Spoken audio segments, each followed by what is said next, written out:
Seeing my work on the bookshelves all around the world where I travel is a feeling that I can't describe. I feel it's not mine. I feel it's someone else's. I can't connect this to myself. I think I'm in a bit of a shock still, actually. Oh, to see my name alongside the names of all of the writers that I really admire on the shelves of WHSmith in every train station and airport in the country and in Ireland and the UK is such a huge thrill. I absolutely love it. I suppose it's what an actor feels like when they see their name up on Broadway or something. It's superb. I can't tell you how thrilling it is to see my books on display in WHSmith. I mean, every time you go into a bookshop, you're hoping that your book is going to be in the window, and the thought that my book will be in the window is just the most thrilling and exciting thing. Right now, I am looking at the paperback copy of Mad Girl, and it has the Richard and Judy Book Club sticker on it. WHSmith, established when? 1792. And it is so exciting. That's the first time I've seen it. And I'm just so thrilled. I remember going to the WHSmith as a child and looking at books and admiring all the authors and wondering how they got to be on those shelves. So for my book to be in there alongside my writing heroes is just the most amazing feeling. It almost feels like an out-of-body experience because, I grew up in a small town in Texas, and most people don't go on to publish books. And it was just one of those things I used to write in my journals as a kid. But now, years later, seeing it on the bookshelves at WHSmith is just the most gratifying and exciting thing. It's so cool. It's just, even now, even though I've had 2 books out, it never gets old. It's just this slightly extraordinary, surreal moment. As an avid book reader and buyer who spends a lot of my time in bookshops, to go into WHSmith and see my book and see all the covers, it's kind of astonishing and weird and amazing. Another good book, another great podcast with Richard and Judy, exclusive to WHSmith.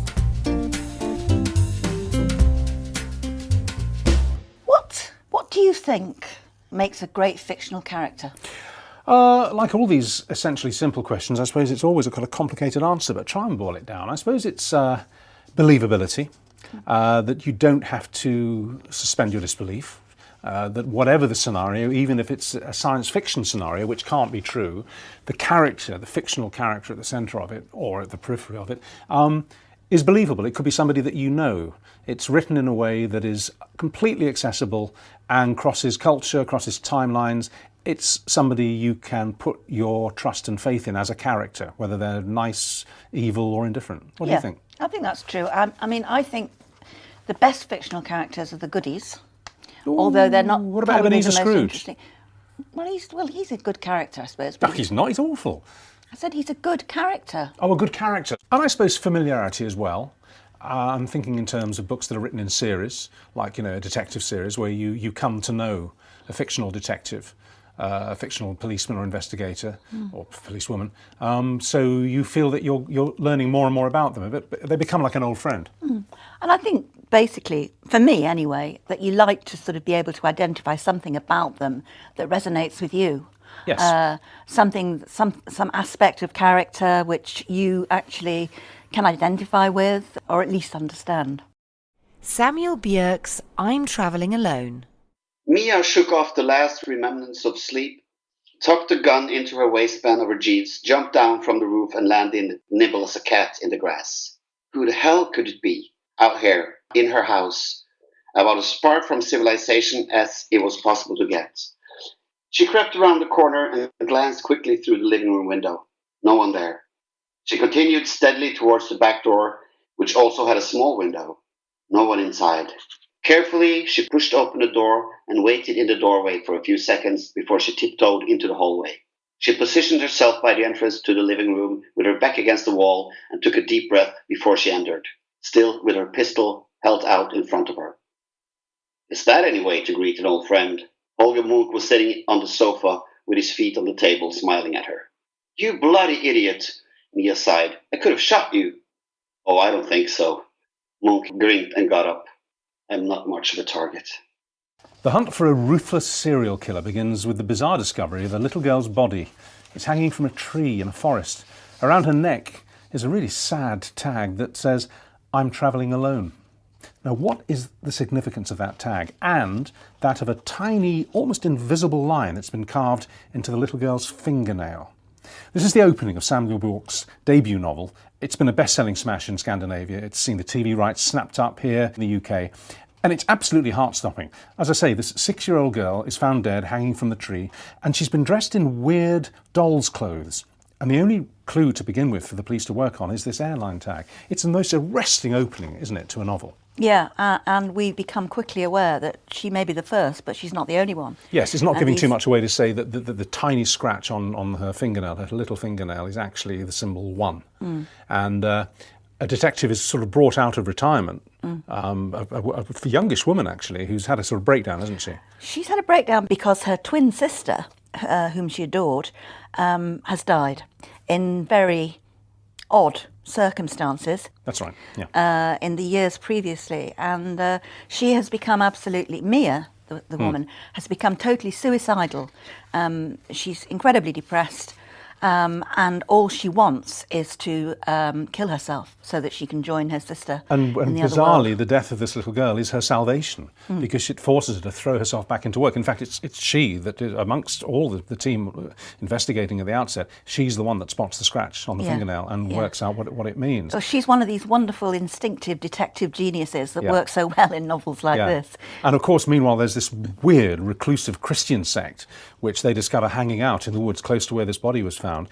And the question is, what do they know? Are they involved? Are they shielding somebody? You know, is there a religious Christian significance girls, to this? they call them, don't That's they? right, the Christian girls.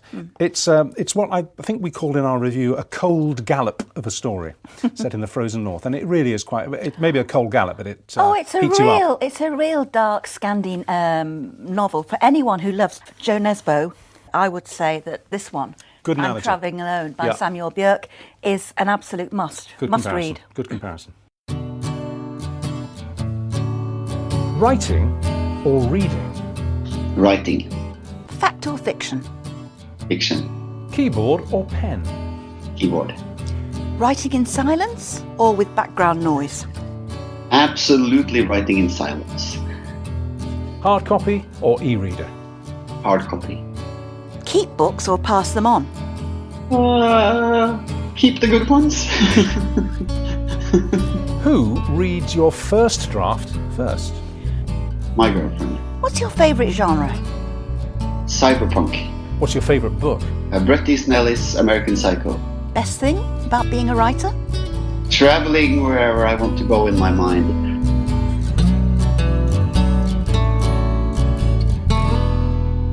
Why do you write under a pen name?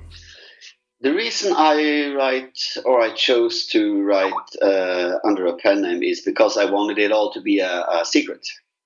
So I wanted. It was my first mystery novel, so I wanted to be a mystery, you know.